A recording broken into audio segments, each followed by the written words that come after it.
Hello friends. तो आज की वीडियो में हम बात करेंगे उन बुक्स के बारे में जो आपको यूपी कैडेट की प्रिपरेशन के लिए लेनी चाहिए। मैंने टोटल 8 बुक की एक लिस्ट बनाई है जिसमें 4 मेन हैं जो आपको लेनी ही चाहिए। इन सभी बुक की लिंक्स आपको डिस्क्रिप्शन में मिल जाएगी। आप लिंक के द्वारा किताबों को खरीद सकते हैं। तो लिस्ट की पहली बुक है एक कॉम्पिटिटिव बुक ऑफ एग्रीकल्चर जिसे लिखा है नेमराज सुंडा। इसमें एग्रीकल्चर के सभी मेन सब्जेक्ट को लिया गया है परंतु कुछ के बारे में ज़्यादा डिटेल से नहीं बताया गया। इस टाइम इसका 11th एडिशन मार्केट में अवेलेबल है जिसका प्राइस 365 रुपये है, पर स्नैपडील पे ये 250 रुपये में ही अवेलेबल है। आप इसे वहां से परचेज कर सकते हैं, आपको ये सस्ती पड़ेगी। इस बुक में 18% से ज़्यादा फैक्ट्स ही है, इसलिए इसे याद रखने का तरीका अलग होता है जिसके ऊपर मैं अनदर वीडियो में डिस्कस करूंगा। सेकंड बुक है हमारी एग्रीकल्चर एट ए ग्लैंस जो कि RK शर्मा द्वारा लिखी गई है। ये किताब क्वेश्चन बैंक की तरह है, इसीलिए आपका बेस क्लियर होना चाहिए इस किताब को पढ़ने के लिए, वरना इस किताब को समझने में आपको बहुत सारी प्रॉब्लम फेस करनी पड़ सकती है। अच्छा रहेगा कि आप इसे फाइनल ईयर में ही परचेज करें क्योंकि जब तक आपको काफी सब्जेक्ट की नॉलेज हो जाएगी। इस किताब की डिटेल आपको स्क्रीन पर दिखाई दे रही होगी। और अगली बुक है fundamental of agriculture by Arun Katyayan जिसके बारे में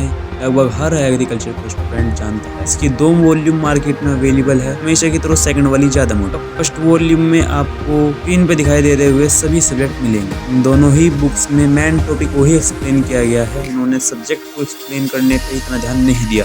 इसके सेकंड वॉल्यूम में ज्यादा सब्जेक्ट ऐड किए गए हैं। हाल ही में हॉर्टिकल्चर को भी ऐड ही किया गया। इन्होंने दोनों बुक में मेन टॉपिक को ही एक्सप्लेन किया है, इसीलिए आपको स्टार्टिंग में समझने में दिक्कत आ सकती है। आप इस बुक को सेकंड या थर्ड ईयर में ही परचेज करें। सिर्फ इन 4 बुक को पढ़कर ही आप यूपी कैडेट में अच्छी रैंक ला सके हैं, बट आपको अगर और अच्छी रैंक लानी है तो उसके लिए आपको कुछ बुक और पढ़नी पड़ेगी जिससे कि आप अपना फेवरेट सब्जेक्ट MSc में चुन सकते हैं। अगली बुक है हमारी agricultural economics by S Dubey Reddy. इस बुक को लेने के बाद आपको पूरी BSc में इकोनॉमिक्स से रिलेटेड कोई अदर बुक लेने की आवश्यकता नहीं पड़ेगी। ये बुक इकोनॉमिक्स सब्जेक्ट के लिए सफिशिएंट ये टेक्स्ट बुक है, इसीलिए आपको इसे BSc में इकोनॉमिक्स की क्लास स्टार्ट होते ही परचेज कर लेना चाहिए जिससे कि आपको इकोनॉमिक्स की और किताब लेने की जरूरत नहीं पड़नी। तो अगली बुक है एक textbook of agriculture static by R Rangaswamy. ऊपर बताई गई चारों बुक्स में स्टैटिक को ज्यादा एक्सप्लेन नहीं किया गया है, इसलिए आपको इस सब्जेक्ट की बुक अलग से ही परचेज करनी पड़ेगी। स्टैटिक्स को पढ़ना जरूरी भी है क्योंकि इसके काफी सवाल यूपी कैडेट के एग्जाम में पूछे जाते हैं। अगली जो बुक है माइक्रोबायोलॉजी से रिलेटेड है जिसके बारे में भी ऊपर की किताबों में कोई खास एक्सप्लेन आपको देखने को नहीं मिले। इसकी